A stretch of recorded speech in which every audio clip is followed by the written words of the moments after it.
Aujourd'hui, Idriss Aberkan montre comment des officines subventionnées, des plateformes et nouvelles lois transforment peu à peu la France en un laboratoire de contrôle social à la chinoise.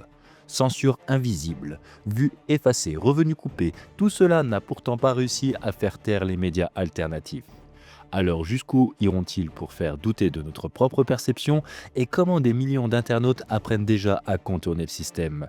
Restez bien jusqu'au bout, ce que vous allez découvrir sur YouTube, les VPN et la prochaine vague de censure pourrait changer votre façon de regarder Internet. Donc, il faut savoir que nos chaînes vivent un terrorisme intellectuel très brutal depuis 5 ans, en particulier mené par les gens les plus honteux du Front Marianne. Donc typiquement Conspiracy Watch, dont Amélie Ismaili a révélé que cette organisation se gavait, mais littéralement se gavait, en contrat direct et indirect avec le service public et avec différentes plateformes pour les aider à censurer. C'est pas nouveau.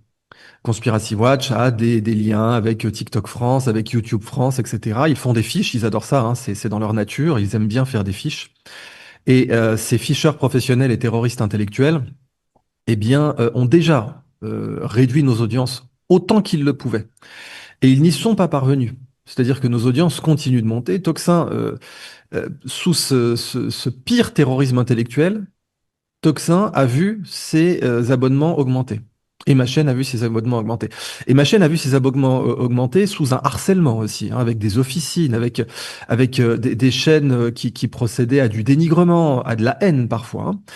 Et malgré ça, mes abonnements n'ont fait qu'augmenter. Donc, on a déjà vécu pire que ce qui arrive. Une autre chose qu'on a vécu qui était pire que ce qui arrive, c'est qu'en fait, Google a déjà démonétisé les vues avec des VPN. Donc les gens qui utiliseraient des VPN ou des adblockers, leurs vues ne sont plus décomptées de nos vidéos.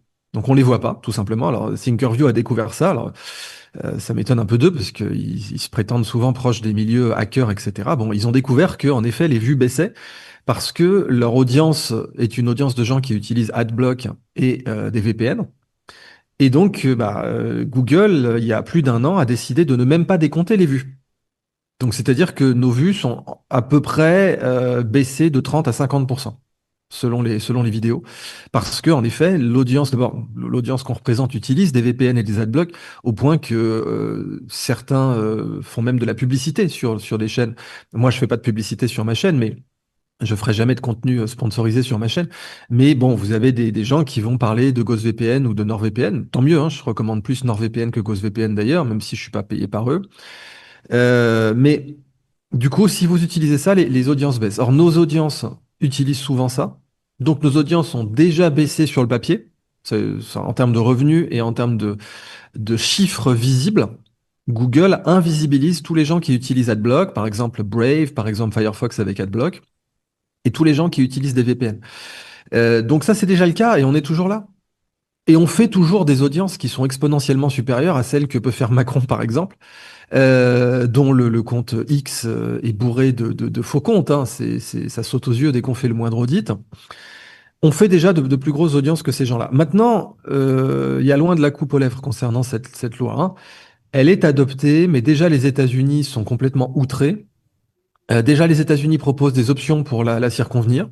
Parce que bon, là, c'est du contrôle social à la chinoise, en effet, hein. Ça fait 5 ans qu'on prévient, ça fait 5 ans que le gaslighting des terroristes intellectuels essaie de dire, bah non, non, ça n'arrivera jamais, hein. Faut rappeler ce que font les déconspis, hein. Ils font ce qu'on appelle du gaslighting, hein, qui est un abus psychologique, qui est un phénomène de maltraitance psychologique. Le gaslighting, c'est quand vous forcez votre cible, votre victime, hein, concrètement, à ne plus croire ses perceptions, à remettre en doute ses perceptions, ses mémoires, etc. Donc, les déconspis font ça de façon systématique et organisée avec l'argent du contribuable.